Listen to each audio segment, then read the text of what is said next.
Zaman SBY, di masa kedua jabatannya ada windfall di mana harga komoditi mineral tambang dunia melonjak naik, batu bara primadonanya. Sehingga di tahun 2010 sampai 2013 ini seakan-akan jaya-jayanya pertumbuhan ekonomi Indonesia. Saya ingat tahun 2013 itu untuk mencari crane untuk membangun, mencari kontraktor untuk membangun, sampai kekurangan alias tidak ada. Tukang di Jawa sampai habis dibawa keluar Jawa, dibawa ke Kalimantan, ke Sulawesi, ke Sumatera, sampai ke Papua. Semua tambang full kapasitas produksinya. Semua pembangunan properti full gear, gigi 5 semuanya. Industri makanan, minuman, kafe, tempat nongkrong muncul di mana-mana. Kemudian di ujung tahun 2014 harga komoditi mulai menurun, bahkan terus menurun hingga tahun 2015. Ekonomi Indonesia lesu karena harga komoditi turun. Hal ini membuktikan bahwa membangun ekonomi negara itu ada dua. Pertama, memang punya strategi nasional. Yang kedua, ya memang dapat durian runtuh atau windfall, ya beruntung saja. Di masa pertama kabinet Pak Jokowi di tahun 2014, fokus membangun adalah infrastruktur statis. Beruntung BUMN belum kepake banyak, walaupun manajemen BUMN itu sifatnya jangka pendek. Juga tidak benar-benar bagus manajemennya, tapi masih ada peluang untuk mendapatkan modal, yaitu dengan menghutangkan BUMN. Di sisi lain, kebetulan banyak masyarakat yang sederhana berpikirnya, mending BUMN deh yang pegang daripada swasta, kan BUMN milik negara.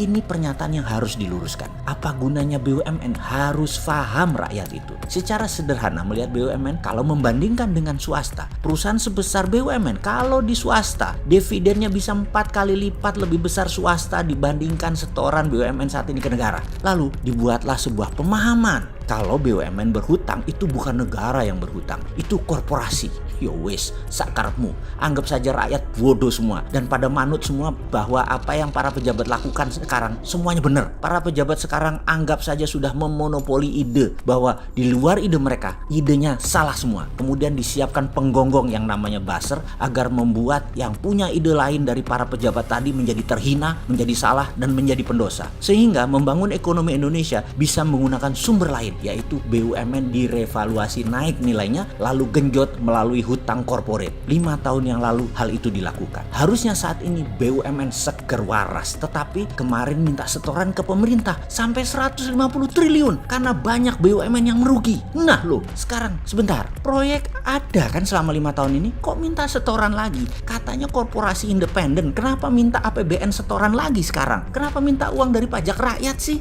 Tar dulu, ini bagaimana sih maksudnya? Jangan sampai insting para manusia hina semacam si Sontoloyo ini jadi bertanya kemana-mana. Pertanyaan kritis sih, bukan masuk menjelek-jelekan. Misalnya Freeport nih ya, kenapa mengambil 51% sih? Dengan dalih supaya terlihat nasionalis atau pengen untung besar? Apa sih maksudnya ambil Freeport? Freeport itu pembukaannya untungnya 200 juta dolaran per tahun. Kita ambil 51% saham Freeport nilainya 4 billion dolar, alias kalau tanpa bunga itu balikinnya adalah 51% tadi adalah 200 juta dolar. Ya paling kalau 51%-nya kan nilainya 100 juta dolar per tahunnya. Artinya investasi beli 51% saham Freeport itu 40 tahun balik modalnya. Atau kalau pakai bunga 50 tahun balikin modalnya. Lah gendeng pol kan ini kelakuannya. Kapan untungnya? Dan aset Freeport itu 20 tahun lagi jangan-jangan sudah habis barangnya. Kok malah berpotensi merugikan negara sih keputusan kayak gini? Terus BUMN Inalum ya, yang katanya pemilik 51% saham Freeport, yang harusnya memiliki mayoritas tersebut, mengapa pembukuan Inalum tidak bisa dikonsolidasikan aset yang 51%